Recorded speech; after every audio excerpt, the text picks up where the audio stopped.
So I look into that camera. Ladies and gentlemen, I'm so glad you're here and not somewhere else.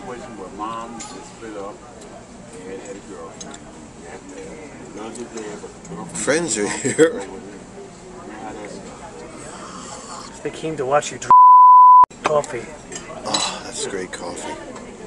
The trick is, you rinse out your cup with hot water, you fill it with hot water, and you hide it somewhere where the neurotic waitresses won't come and throw it in the bus bin. And then when you get your ice cream and everything else, you come back and fill it up with fresh hot coffee, and it stays hot a long time because the thermal exchange rate is much, much lower due to the fact that the cup is the same temperature as the coffee. Now, had the fellas in the Gulf applied these simple thermal techniques, we wouldn't have the Gulf of Mexico full of oil. You see, when you drill into something that's an extreme pressure, just like the temperature, you should match it or try to match it and not have seawater mixed in with our oil. Yes, thank you. Although they don't really mix. They emulsify. You don't understand the concept of emulsification? You take a bar of soap, you rub it on your body with the water. What happens? Emulsification. The water's in the oil mix. Oh my God, thank you. Yeah? Ja. Are you of German descent? You had a little ja. I had no, actually Italian and Irish. Oh no! Wow, what a great combination! And you look great too. Thank you very much. You do. Did you want one? Oh no! No. Oh. Enjoy. Thank you. Italian and Irish. That's a Mick what? What do you call it? McWop. Hey, Dago, Guinea, what? Greaseball, Goomba. No, a McWop. That's the best one. Excuse me for my racial profiling. I could tell she was, I thought she was German. My bad. I'm reading a book right now about the guys who built the Twin Towers. They were German. His grandfather helped build the Brooklyn Bridge that he fell off into the water. And it was winter. Ice, he fell through the ice.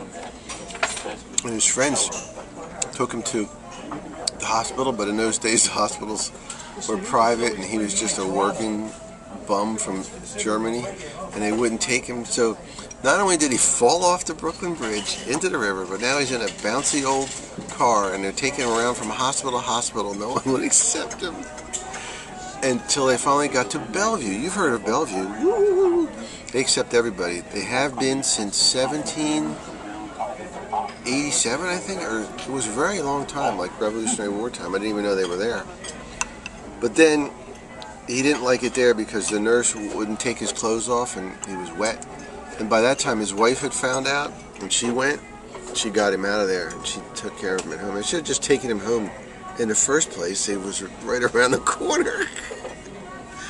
And she took care of him. Sometimes it's not so good to go to the hospital. I went to the hospital one time.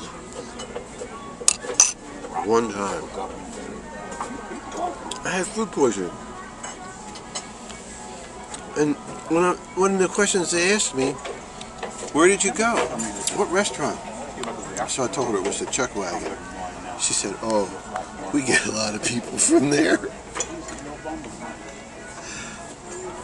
What kind of people are you?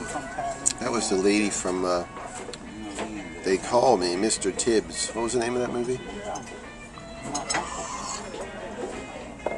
So anyway, I'm checked in, I'm lying there, and this little Indian doctor comes in, he's going to do exploratory surgery.